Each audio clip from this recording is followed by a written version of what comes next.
The concept of monkey see, monkey do is one that refers to the learning of a process without understanding how it works.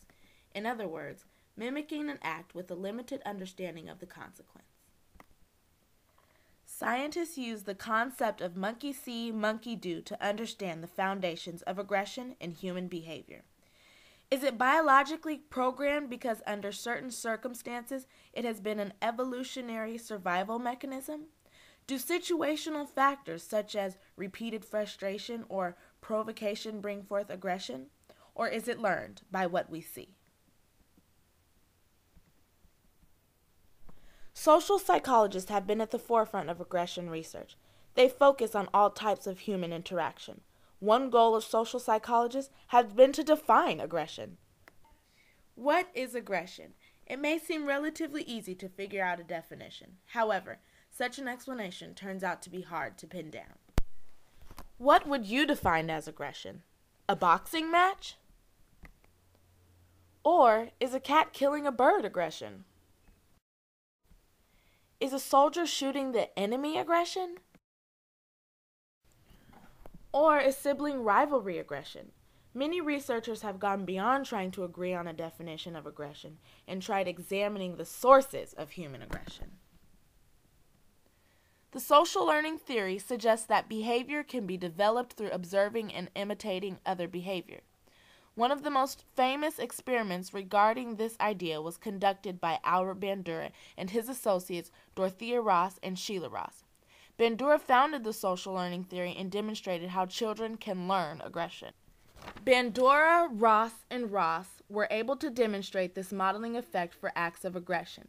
The research has come to be known throughout the field of psychology as the Bobo doll study.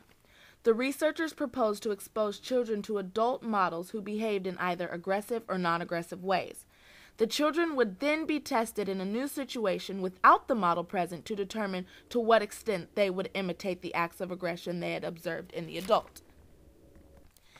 Bandura and his associates offered 4 predictions.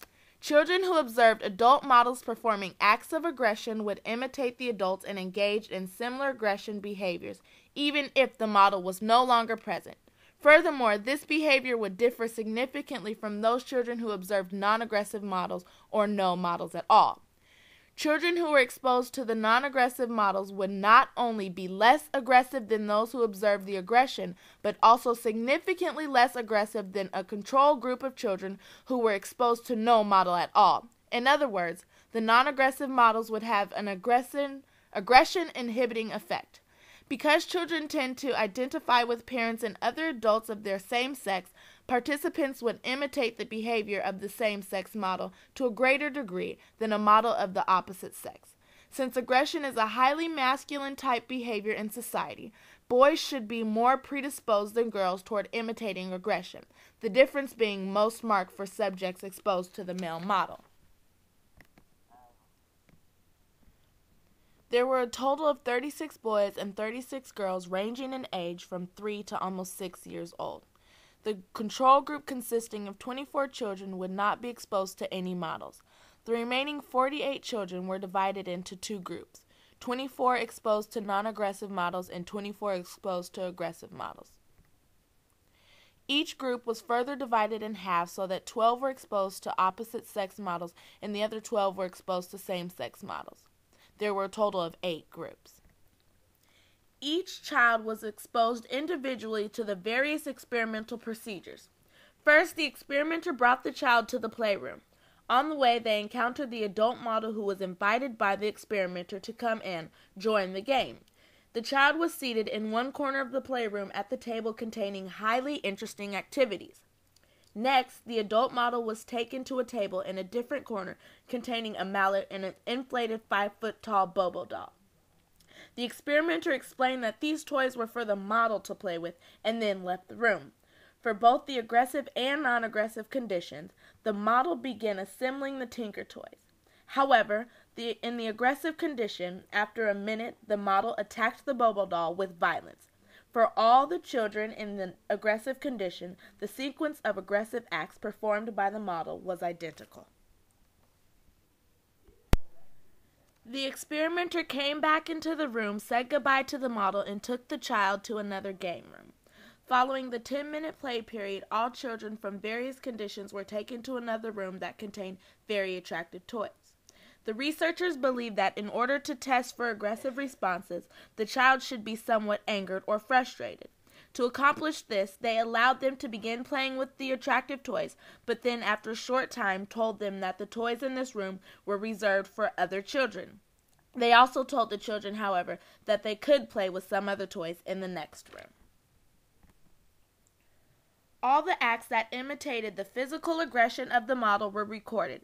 These included sitting on the Bobo doll, punching it in the nose, hitting it with the mallet, kicking it, and throwing it into the air. The children exposed to violent models tended to imitate the exact violent behaviors they observed. When there was a male model, the total number of aggressive behaviors by the boys was 104, and when there was a female model, the total number was 48.4. Overall, there were 128 committed acts by the girls and 270 committed acts by the boys. Bandura learned that specific behaviors, in this case violent ones, could be learned through the process of observation and imitation without any reinforcement provided to either the models or the observers. Critics of Bandura's research on aggression have pointed out that aggressing toward an inflated doll is not the same as attacking another person, and children know the difference. This experiment demonstrated dramatically how children can acquire new behaviors simply by observing adults, even when adults are not physically present. This researcher formed the foundation for studies on the effects of children viewing violence in person or in the media. Congress held new hearing on the media violence, focusing on potential negative effects of children exposure to violence on TV, movies, video games, computer games, and the internet. Broadcasters and multimedia developers, feeling increased pressure to respond to public and legislative attacks, are working to reduce media violence or put in place parental advisory systems warning of particularly violent content.